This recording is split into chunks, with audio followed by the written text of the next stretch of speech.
Hola a todos, bienvenidos a una sesión más de nuestro curso sobre metafísica y ontología aquí en el Pensamiento en Llamas. Y bueno, pues en esta ocasión vamos a hablar y analizar un poco la metafísica de Baruch Spinoza. Que dicho sea de paso, el pensamiento filosófico de Spinoza es tan complejo y tiene tantas peculiaridades que bueno, pues nosotros necesitaríamos un curso individual para que exploráramos cada una de estas minucias del pensamiento filosófico de Spinoza, por lo que bueno, pues en este video nada más me voy a concentrar en los aspectos elementales de la metafísica de Spinoza para que nosotros podamos comprender un peculiar problema que comienza a aparecer en el imaginario del pensamiento filosófico occidental a raíz de la concepción metafísica de Spinoza, que bueno, pues en grosso modo, esta concepción metafísica ve o piensa la realidad en términos de necesidad, es decir, de una necesidad estricta dictada por la causalidad, que bueno, pues puede ser capturada por leyes de la naturaleza, como las leyes de la física y demás, y que bueno, a partir o en virtud de que pues tenemos esta realidad marcada o pautada por la necesidad, surge el problema filosófico en torno a la naturaleza de la libertad humana, es decir, si nosotros podemos ser libres en un mundo reinado o regido por la necesidad causal de carácter metafísico. Entonces, por eso el pensamiento metafísico de Spinoza es muy importante, aunado, por supuesto, a su concepción panteica, que, bueno, nada más se los digo entre comillas y entre paréntesis, Spinoza mismo, él no consideraba que fuese un panteísta. Esto lo manifiesta en diversas cartas, que, como les digo, las podríamos analizar en un curso especializado de Spinoza. Ya en su momento, pues pondré la encuesta en el Pensamiento en Llamas, por si gustan un curso de Spinoza, ¿de acuerdo? Bueno, entonces por eso nosotros requerimos tener al menos una orientación o una guía básica de los elementos primordiales de la metafísica de Spinoza, para que, bueno, no tergiversemos este panteísmo tan sui generis que el mismo Spinoza nos advierte y nos dice que él no es un panteísta. Entonces esto lo vamos a tratar de explicar a lo largo de esta sesión, y también, bueno, pues a partir de la consideración misma de este mundo que, como les digo, ¿no?, está pautado, regido por la necesidad causal, nosotros pues debemos comprender qué pasa con la libertad humana, y también vamos a analizar y a observar y atender la respuesta o, bueno, la solución, entre comillas, que propondría Spinoza al problema de vivir en un mundo regido por la necesidad y la causalidad, y que, bueno, pues esto implicaría que no somos libres, ¿de acuerdo?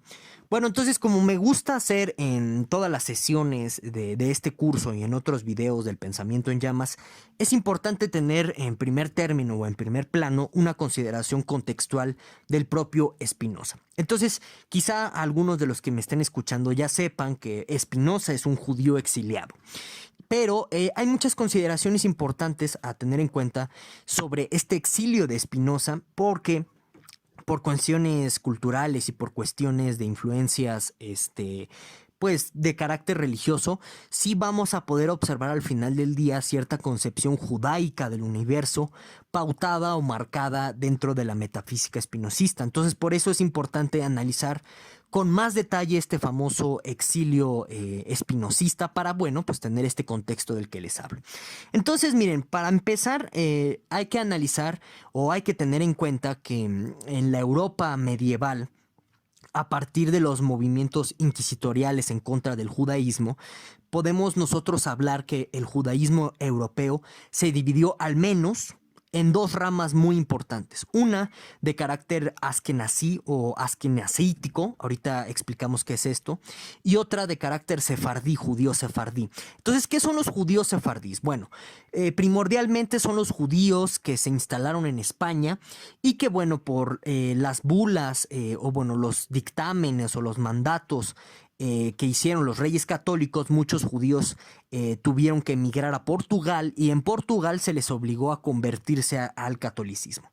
Entonces, primordialmente podríamos nosotros decir que esos son los judíos sefardíes que residían en España y que después pues tuvieron que emigrar a Portugal y convertirse al catolicismo. De tal suerte que si nosotros hiciéramos un examen filogenético de todas nuestras raíces culturales aquí en Latinoamérica, bueno, pues se sorprenderían todos los que me escuchan de la cantidad de raíces judías que tenemos de carácter sefardí y que nosotros de pronto ignoramos. Bueno, entonces la familia de Espinosa proviene en concreto de los Espinos de Portugal, ¿sí? De ahí viene el apellido, perdonen ustedes, de Espinosa, ¿sí? De una región denominada como Espinos de Portugal.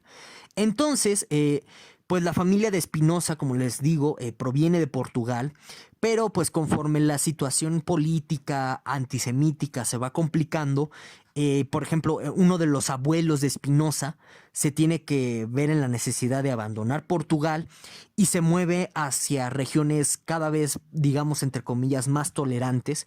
Y curiosamente, pues llega a esta región que hoy conocemos como Países Bajos, en concreto en Ámsterdam, y ahí es donde al final del día se instala la familia Espinosa.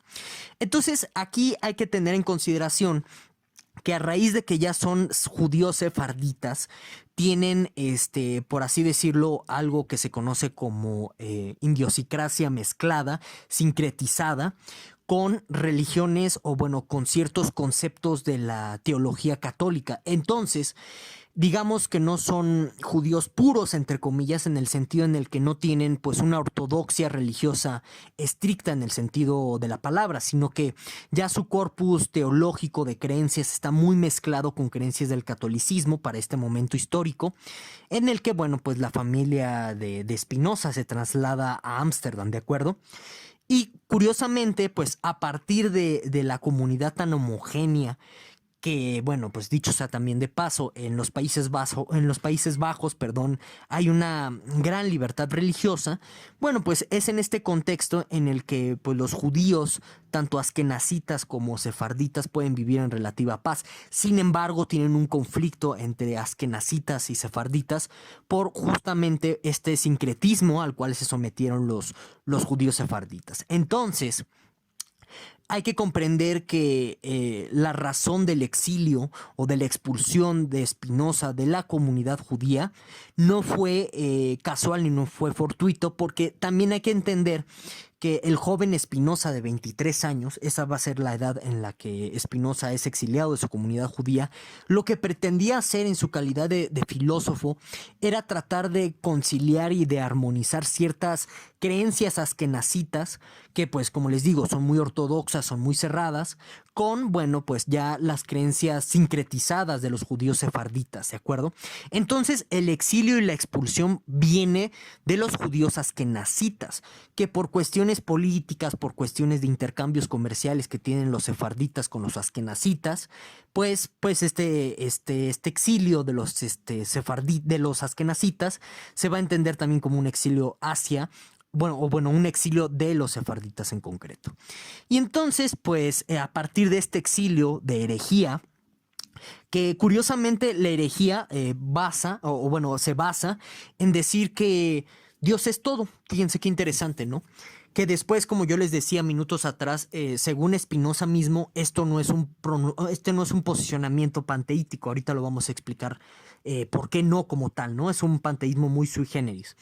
Bueno, entonces, al decir esto de Dios es todo, bueno, pues lo que está tratando de hacer Espinosa, el joven Espinosa de 23 años, es apelar a las creencias más antiguas del judaísmo, de un judaísmo que, por ejemplo, lo podemos remitir al judaísmo patrístico, ¿sí? Que justo lo que trata de hacer es visualizar a Dios como un todo integral, tal que por eso mismo, por ejemplo, en la ortodoxia judía no existe el diablo, como sí existiría en el catolicismo, ¿sí? Y es por eso que dentro de estas consideraciones panteísticas del judaísmo antiguo, el mal se entiende como un abandono de Dios, como la oscuridad de Dios, que también se van empalmando con ciertas creencias maniqueístas, a lo largo de pues, la historia de los diversos desplazamientos del judaísmo, ¿de acuerdo?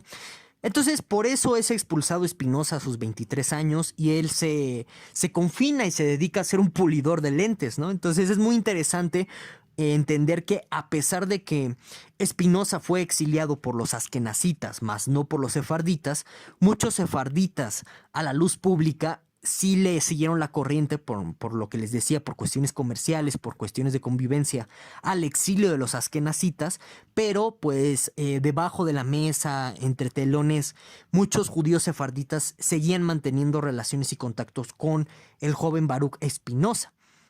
A tal suerte y a tal grado que justo su negocio de pulidor de lentes, que claramente, bueno, pues Spinoza no era un comerciante acaudalado como muchos de los judíos sefarditas de este momento, pero bueno, gracias a las relaciones que sostuvo con algunos judíos sefarditas de la época, que estaban también en Ámsterdam, pudo él mantenerse como pulidor de lentes, era quienes le compraban su mercancía.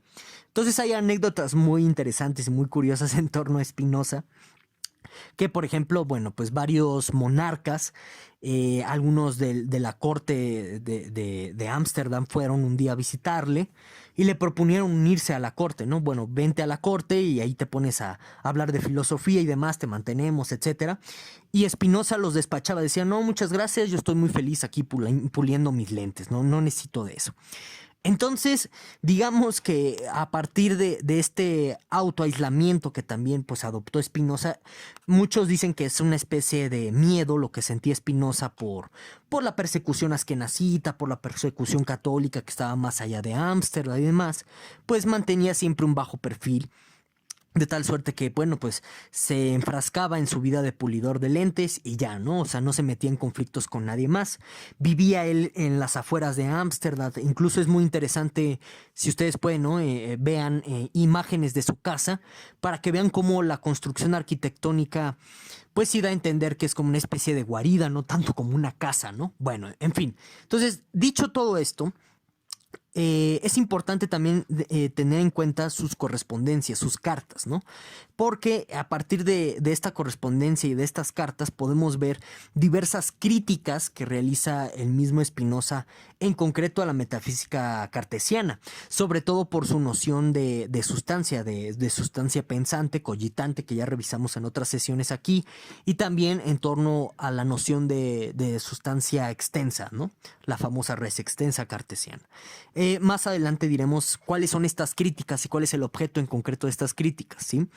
Pero bueno, también una cosa muy interesante y muy importante que de pronto pasamos de vista y en virtud de que pues tenemos estas etiquetas o estas clasificaciones muy ad hoc, muy de, no sé, de filosofía en 30 segundos y demás, pensamos que Spinoza, al ser un pensador racionalista, él no tenía nada que ver con la experimentación, con el mundo empírico, cosa completamente errada, porque Spinoza, al ser un pulidor de lentes, él tiene ciertos estudios o ciertos tratados de óptica que contrarian o contradicen muchas de las consideraciones cartesianas en torno al vacío, por ejemplo, a la idea de que según Descartes o Descartes, como quieran pronunciar el apellido, no existe el vacío. Spinoza tiene tratados de óptica que lo que tratan de decir es, no, es que la dispersión de la luz funciona gracias al vacío. Y entonces, vean, es esta parte empírica que también nosotros de pronto olvidamos cuando pensamos muchas veces en Spinoza. Y que bueno, pues como les digo, hay que traer a colación, hay que traer en consideración, porque si no, nosotros perdemos toda una dimensión muy rica, muy profunda en torno a los filósofos, ¿de acuerdo? Bueno, entonces, esta cuestión de la ética demostrada según el orden geométrico, fíjense, ¿no? Que es el texto más popular y el texto en donde está pues mejor manifestada o expresada las nociones elementales metafísicas de Spinoza, que a continuación ya vamos a revisar. Bueno, es interesante hacer notar el título de la obra, demostrada según el orden geométrico, porque esto ya nos habla de cierta inclinación naturalista en torno a los problemas de la ética. ¿Qué quiero decir con esta inclinación naturalista? Bueno, ya en el curso de epistemología hablamos mucho del naturalismo, pero aquí para fines explicativos podemos entender el naturalismo como, bueno, pues esta corriente o esta idea de tratar de cientificar o cientificar, mejor dicho, los problemas de la ética, los problemas filosóficos que de entrada, bueno, pues tú dirías que no tienen una solución científica. Entonces, por ejemplo, contemporáneamente tú tienes estos enfoques naturalistas en torno a la ética a partir de la neurociencia. Bueno, digamos que Spinoza está tratando de hacer algo similar. Está tratando de entender la cuestión moral, la cuestión del bien y del mal y qué es esto y cómo debemos comportarnos nosotros a partir de, primero, la ciencia matemática, ¿no? O sea, que esto va a implicar que lo que va a hacer Spinoza es dar ciertas definiciones de manera axiomática y a partir de ellas, mediante la lógica, ir demostrando proposiciones éticas, ¿sí? Eso implicaba un proceso de naturalización que no nada más se centra, y esto es muy importante entenderlo, en una vía puramente racional, sino que también hay una parte empírica muy importante. Porque, bueno, pues como yo les menciono, Spinoza es un óptico, es una persona que se dedica a pulir lentes y entonces conoce de experimentación empírica y también parte del ejercicio de la naturalización que propone hacer Spinoza implicaba cierta experimentación en el mundo de la empiria, cierta consideración de las pasiones. Ahorita vamos a hablar de las pasiones en Spinoza, cierta consideración de las pasiones según el comportamiento humano, según la observación de este mismo comportamiento humano. Entonces, por eso les digo, yo los invitaría a salirnos ya de esa caricatura de racionalistas por acá y empiristas por el otro lado. Es más compleja la filosofía, ¿de acuerdo?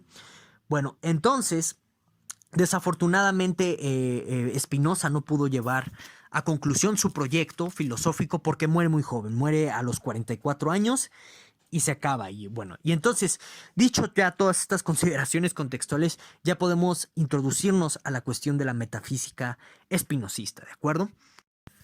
Bueno, entonces hay que comenzar partiendo de la idea de que, por ejemplo, en Spinoza no existe el famoso dualismo cartesiano. Esta idea de que, por ejemplo, existe la sustancia cogitante o pensante por un lado y por el otro existe la res extensa, la sustancia extensa, ¿sí? Refiriéndonos a la cuestión material.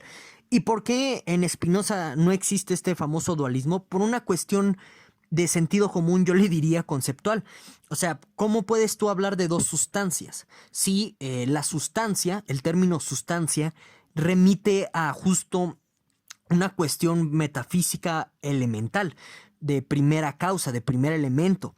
Entonces, si tú dices que hay dos primeros elementos, pues ya ninguno de los dos siguen siendo primeros elementos, ¿de acuerdo? Entonces, si existe algo así como una sustancia, tiene que ser única. No puede haber dos sustancias, tres sustancias, porque en automático dejarían de ser sustancia, debido a que, una vez más, el término sustancia remite a que si algo es una sustancia, solamente existe una y solamente una, porque es primer elemento de todo. ¿De acuerdo? Si hay alguna duda respecto a lo que vamos a explicar, como siempre, siéntete en libertad de poner pues todas tus dudas, quejas y demás aquí abajo en la caja de los comentarios, ¿de acuerdo? Bueno, ahora, otra consideración muy importante a la idea de la sustancia en Spinoza es la cuestión de la causa sui. ¿Qué es esto de causa sui? Bueno, la idea de la causa sui es que una sustancia es causa sui porque es nada más causada en sí misma. ¿Qué quiere decir esto? Que no tiene una causa externa que le da origen a la sustancia, es decir, que ella misma es su propia causa, su propio origen, ¿de acuerdo? Y esto es por una cuestión conceptual, racional, a priorística, podríamos decir, de definición de sustancia. Porque, de nuevo, si una sustancia tuviera una causa externa, es decir, si algo externo la originara, pues dejaría de ser sustancia. Porque, de nuevo, sustancia es primer elemento de todo, ¿sí? Ahora, otra característica muy importante de la sustancia en Spinoza es que esta sustancia persevera en su ser. ¿Qué quiere decir esto? Que la sustancia siempre está inclinada, por así decirlo, a seguir existiendo, a continuar su existencia, a luchar por su existencia. Entonces, esto es muy interesante porque también es algo que podemos observar empíricamente, por ejemplo, en los seres vivos, ¿no? Los seres vivos no sabemos por qué, incluso nosotros mismos no sabemos por qué, nos aferramos a seguir existiendo, a seguir viviendo. Entonces, la sustancia, esto que podríamos denominar como lo existente, persevera en su ser en el sentido en el que, si ustedes se dan cuenta, siempre está en constante a nivel empírico, siempre está en constante pugna por seguir siendo lo que es, por seguir existiendo. Ahora, eso es a nivel empírico. A nivel conceptual, también se sigue de la misma definición de sustancia. La sustancia solamente puede ser sustancia y seguir siendo sustancia porque la sustancia, al ser primer elemento, es todo lo que es. ¿Qué quiero decir con esta explicación que parece de pronto trabalenguas? Bueno, lo que quiero decir es que la sustancia jamás podría convertirse en no ser, porque eso implicaría, regresamos a Parménides, si ustedes se dan cuenta, la filosofía de Parménides que ya explicamos. La sustancia solamente puede ser en Spinoza, porque si la sustancia cambiara, pasaría a ser no ser. Entonces, por eso, y esto es un importante detalle para el mundo de la necesidad y de la causalidad en la metafísica de Spinoza, por eso la sustancia jamás cambia, la sustancia sigue perseverando en seguir ser, en seguir existiendo tal y como es. Porque de nuevo, si cambiara, si fuera otra cosa, pasaría a ser no ser. Entonces, como les digo, esto recuerda a Parménides y aquí encontramos una influencia muy directa de Parménides, ¿de acuerdo? Ahora, para Spinoza la sustancia es infinita e indivisible. ¿Y por qué es infinita? Bueno, pues porque si fuera finita la sustancia, otra vez por una cuestión conceptual, pues tendría un inicio y un fin. Y en este sentido, si la sustancia tiene un inicio y un fin, sería ya una cosa contingente, dejaría de ser algo necesario. ¿Y por qué dejaría de ser algo necesario? Porque pues las cosas que tienen un inicio y un fin desaparecen, cambian, mudan, ¿no? Entonces, por eso, en virtud de que la sustancia no es algo contingente con un inicio y un fin, pues se sigue que es que la sustancia es infinita y que es indivisible, o sea que tú no puedes dividirla marcando un inicio y un fin, ¿de acuerdo? Otra cosa muy importante dentro de la sustancia espinosista es que, bueno, pues la sustancia en Spinoza no tiene atributos personales. Es decir, a la sustancia no la podemos calificar como buena o mala, a la sustancia no la podemos calificar como pensante o no pensante, a la sustancia no la podemos calificar como divina o no divina. Esos atributos al final del día no tienen sentido. ¿Por qué? Bueno, pues porque aquí Spinoza es muy consciente de ello y yo creo que aquí tiene toda la razón. Si la sustancia espinosista tuviera estos atributos personales, pues la sustancia ya no sería una sustancia, en realidad sería una persona, sería una cosa a la cual tú le puedes predicar que es buena, que es mala, que es divina, etcétera. ¿De acuerdo?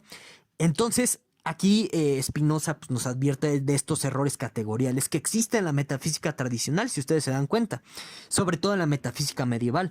Llamarle a la sustancia divina, buena, todo bien, uno bien, etcétera, son errores categoriales. Y por supuesto que de todas estas características de la sustancia espinosista, se seguiría que a esto tradicionalmente es a lo que se le ha llamado Dios, dice Spinoza. Pero aquí el detalle, y es por eso que Spinoza es muy recalcante y muy enfático en diversas cartas de por qué él no es un panteísta o él no se considera un panteísta, es porque en realidad ni siquiera tiene sentido llamarle a la sustancia Dios, porque de nuevo es personalizarla, caracterizarla según categorías contingentes. Y ojo, no quiero decir que Dios sea algo contingente o algo temporal, no, sino que al final del día es un nombre que emana o es una categoría que emana de nuestras humanas facultades, de nuestras limitadas facultades, de nuestras contingentes facultades humanas. Por eso no tiene sentido llamarle a algo tan necesario, tan infinito, tan indivisible, Dios, ¿de acuerdo? Porque es un nombre humano al final del día. Ese es el punto por el cual Spinoza no se cree panteísta. Eso se lo podríamos conceder a Spinoza sin ningún problema, si ustedes se dan cuenta. Podríamos decirle, ¿sabes qué? Sí, tienes razón, no eres un panteísta en ese sentido, porque Dios es una categoría humana y esta sustancia de la que pues tú me estás hablando, Spinoza, no es Dios en sentido estricto, sino simplemente es el todo. Pero aquí viene el punto. En virtud de que al final del día, para Spinoza, el todo es uno solo, es una sola sustancia, ¿sí? Entonces, sí tenemos un panteísmo, pero es un panteísmo laico, es decir, al final del día es un panteísmo que no está personalizado ni personificado por Dios o por el prefijo o el nombre Dios, si ustedes se dan cuenta. Entonces, sigue siendo panteísta Spinoza, pero no en el sentido tradicional del término. No es un panteísmo religioso o teísta como los que hemos revisado en sesiones anteriores, sobre todo las dedicadas a la metafísica medieval. ¿De acuerdo? Ahora, ciertamente nosotros, y esto siempre ha sido como un argumento en contra de sentido común respecto a cualquier tipo de panteísmo, nosotros en nuestra vida cotidiana, en nuestra realidad mundana, pues en realidad no vemos que las cosas sean una sola. De hecho, vemos y diferenciamos muchos objetos, ¿no? Por ejemplo, pues tú que me estás escuchando, puedes decir con todo sentido que tu celular no eres tú, o sea que tú y tu celular o tu pantalla a partir de la cual me estás viendo o escuchando no son un único individuo, no son una única entidad, son dos entidades separadas, independientes. Y si ves a tu alrededor vas a ver cada vez cosas más separadas, más independientes, por lo que al final del día tú puedes hablar de una metafísica o de una ontología o de esencias individuales de cada una de las cosas que nos rodean. Bueno, entonces para Spinoza esto no tiene sentido. Si la sustancia existe, simplemente es única e indivisible y no hay más, solamente hay una sustancia, ¿de acuerdo? Y esta sustancia tiene que ser el todo como tal, abarcable, uniabarcadora. ¿Por qué? Porque por definición misma de sustancia se seguiría esto, como ya revisamos hace unos minutos. En realidad lo que dice Spinoza es que si tú percibes a la realidad como fragmentaria, individual, con objetos que no son tú, es porque es por una cuestión al final del día epistemológica. Spinoza aquí le llama a esto modos de ser. La sustancia tiene modos de ser. Que curiosamente, esto es algo muy interesante que bueno, ustedes lo pueden reflexionar. Yo los invito a que reflexionen sobre esto que dice Spinoza, porque según él, la sustancia tiene dos modos de ser en concreto. Uno que es material, o sea, nosotros percibimos a la sustancia como materia, y también otro modo de ser de la sustancia que es el alma, que esta categoría de alma en Spinoza abarca todo lo intelectivo, es decir, percibimos a la sustancia como ideas, como objetos de nuestra imaginación, etcétera, ¿de acuerdo? Pero dice Spinoza, puede haber más modos de ser, es decir, puede haber más modos de percibir esta realidad. Entonces, eso es algo muy interesante. ¿Cómo sería? Esta es una pregunta que les dejo a todos los que me estén escuchando.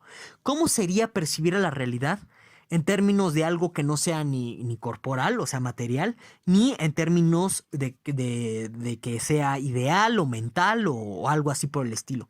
¿Qué otro tipo de percepción podría existir? Entonces, por ejemplo, aquí Spinoza deja la puerta abierta, dice, bueno, a lo mejor otra forma de vida podría tener otro modo de percibir la sustancia y la sustancia tendría otro modo de ser, pero pues por el momento no la conocemos y entonces como seres humanos nada más tenemos estos dos modos de ser en concreto, que lo que hace es, más bien nada más tenemos estos dos modos de percibir a la sustancia, que lo que hace es que la sustancia tenga dos modos de ser en concreto, uno material y uno pues anímico, almático, mental, etcétera, ¿de acuerdo? Bueno, aquí es cuando surge, ya en concreto ya podemos adentrarnos, teniendo en cuenta estos elementos, el famoso determinismo espinosista. Entonces, aquí en la pantalla yo les pongo un fragmento pues muy emblemático de este determinismo espinosista según la enumeración de las obras clásicas de Spinoza, ¿de acuerdo? Que es una enumeración académica. Ahí si tienes alguna duda sobre esta enumeración, pues pregúntamela en los comentarios y con gusto te la explico. Entonces voy a leer el pasaje. Dice Spinoza lo siguiente: porque la naturaleza es siempre la misma, y una y la misma en todas partes, en su virtud y potencia de actuar. Entonces aquí hago un paréntesis. Esto ya lo expliqué hace varios minutos atrás. La sustancia siempre es una y siempre debe de ser la misma, porque si cambiara, de nuevo la sustancia, pasaría a ser algo que no es, pasaría a ser no ser, para que fuese otra cosa. Entonces, esto es Parménides, ya lo explicamos, hay un video sobre Parménides aquí en El Pensamiento en Llamas. De nuevo, si tienes duda al respecto, pues escríbeme aquí abajo en la caja de los comentarios. Seguimos. Voy a repetir. Porque la naturaleza es siempre la misma, una y la misma en todas partes, es su virtud y potencia de actuar. Es decir, que las leyes y reglas de la naturaleza, según las cuales se hacen todas las cosas y se cambian de unas formas en otras, son en todo tiempo y lugar las mismas. Y por tanto, una y la misma deben ser también la razón de entender la naturaleza de las cosas, cualesquiera que sean, a saber, por medio de las leyes y reglas universales de la naturaleza. Entonces, ¿qué está diciendo aquí Spinoza? que al final del día esto que llamamos naturaleza, que vendría siendo esta sustancia que pues la percibimos ya sea como idea o ya sea como cuerpo o como un objeto material, siempre es el mismo, ese nunca va a cambiar, de tal suerte que pues estas leyes de la naturaleza, o sea, las leyes de la física, de la química y demás, si reflejan o hablan de la naturaleza, es decir, de la sustancia, bueno, pues estas reglas siempre serán las mismas, ¿de acuerdo? Eso por un lado. Ahora, por otro lado, el determinismo espinosista, ¿qué nos está implicando? Que pues el cambio no existe, simplemente pues existirá en virtud de estas reglas de la naturaleza y es un cambio ya determinado, es decir, ciertos objetos de nuestra realidad física, por ejemplo, pueden comportarse de una sola y única manera en virtud de la naturaleza. Por ejemplo, no sé, un objeto muy pesado, piensa en una bola de boliche arrojada desde una torre, solamente puede hacer una cosa y solo una cosa si la arrojas de una torre, que es caer. Es decir, nunca una bola de boliche, si tú la arrojas de una torre, de pronto va a alzar vuelo y se va volando, ¿no? Por los cielos. Eso jamás va a suceder. Y es en virtud de que la naturaleza, la sustancia es una y solamente una, de tal suerte que ya está determinada en todas sus causas, todos sus afectos, todas sus maneras de comportarse, ¿de acuerdo? Por lo que, pues, las leyes de la naturaleza siempre van a ser las mismas para todo, ¿de acuerdo? Nunca va a cambiar nada. Entonces, aquí encontramos este determinismo espinosista, donde vemos el mundo de la necesidad, donde vemos que nada cambia, todo tiene que ser como tiene que ser, en virtud de que la sustancia misma no cambia, ¿de acuerdo?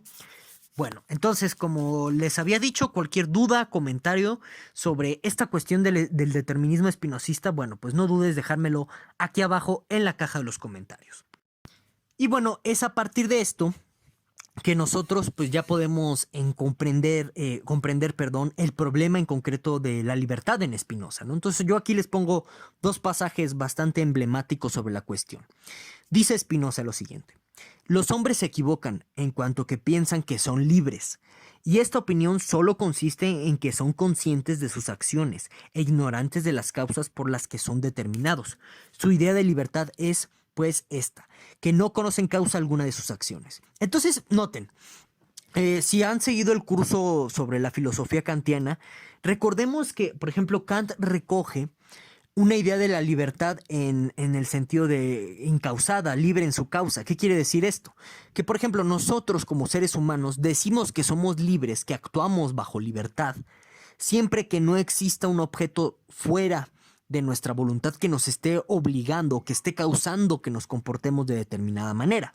Entonces, noten que ese es un sentido coloquial de libertad, es decir, a ver, yo libremente decidí andar con esta persona, decidí que esta persona fuera mi novia, mi novio, lo que sea, porque yo lo decidí, nadie me obligó a ello, nadie causó que mi voluntad se comportara de determinada manera. Entonces, vean, ¿no? Esa es nuestra noción coloquial occidental de la libertad, ¿sí? Entonces, dice Spinoza, bueno, pues esto es un completo error. En realidad, quienes dicen eso, o sea, quienes se creen libres según esta concepción de la libertad, son ignorantes, no entienden que todas sus acciones están causadas, que hay leyes detrás de sus acciones. Entonces, por ejemplo, ¿no? En este tipo de casos como, no, ¿sabes qué? Yo elegí libremente quién iba a ser mi pareja. Pues alguien te puede decir, no, sabes que eso es falso, tú no elegiste libremente. ¿Por qué? Porque tu actuar ya fue determinado por condiciones psicológicas, incluso hasta condiciones biológicas para decidir que X o Y persona sea o no sea tu pareja.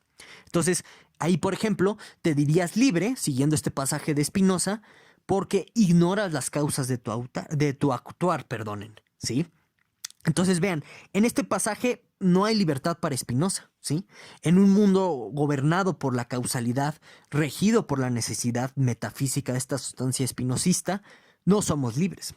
Ahora, yo aquí les pongo un segundo pasaje muy interesante, que vale la pena tomarlo en cuenta para este problema de la libertad. Dice Spinoza en este segundo pasaje: en la naturaleza de las cosas no se da nada contingente, sino que todas son determinadas por la necesidad de la naturaleza divina a existir y a obrar de cierto modo. Y de nuevo, aquí se cierra de nuevo la posibilidad. Esta es la proposición 42. La proposición, bueno, el pasaje anterior es la proposición 35 de la ética demostrada según el orden geométrico. Si mi memoria no me falla, creo que están ahí. Bueno, como les decía, no, más bien, según mi memoria no me falla, esta es la edición escolástica, sí, a eso me refería, lo lamento. Bueno, en fin, como les decía, aquí en este segundo pasaje de nuevo, ¿no? Vemos la negación absoluta de Spinoza en torno a una posibilidad de que seamos libres, ¿no? Porque justo cuando nosotros somos libres podemos actuar de una forma diferente a la determinada, ¿sí? Y justo pues en un mundo de necesidad donde no existe la contingencia, pues no, uno no puede actuar fuera del riel de las cosas según la necesidad de las mismas. Ahora, aquí surgiría la pregunta de si, bueno, Spinoza está proponiendo algún tipo de solución o si los intérpretes de Spinoza ven algún tipo de solución a este problema de que, bueno, pues en realidad la libertad es una ilusión porque uno ignora las causas según las cuales está actuando. Y bueno, es interesante y a la vez muy confuso Spinoza aquí, requiere, como les digo, un tratamiento muy especial porque parecería indicar que la verdadera libertad, según Spinoza, se alcanza con un ascetismo, es decir, que si tú comprendes las causas según las cuales tú estás actuando, puedes como no alejarte como tal porque tú ya estás determinado a reaccionar de cierta forma e ir hacia ese influjo causal, pero lo que puedes hacer es adoptar cierta postura de aislamiento, ciertas posturas de alejamiento hacia esas como tentaciones, por así decirlo, que te obligarían a actuar de una determinada manera. Pero de todas formas, esto no parece una solución si ustedes son muy analíticos. ¿Por qué? Porque uno parecería que ya está determinado a elegir estas vías de ascetismo y de aislamiento, ¿no? Entonces, pues parece que en Spinoza la libertad no existe bajo ninguna consideración. Esto, como les digo, es motivo del debate interpretativo.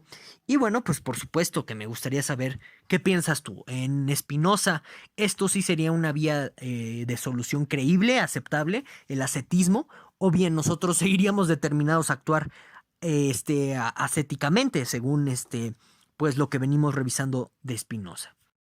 Y bueno, ya para finalizar el video de esta sesión, como siempre, te dejo aquí en pantalla algunas recomendaciones bibliográficas, sobre todo el libro de Deleuze, de Spinoza, Filosofía Práctica, es muy bueno, es un clásico, yo te recomiendo que lo leas, y también pues de Jonathan Bennett, que es un estudio sobre la ética de Spinoza, también es muy bueno, es otro clásico, chécalo por si quieres seguir profundizando en este tema. Y bueno, yo sin más, pues muchísimas gracias por escuchar, nos vemos hasta la próxima sesión.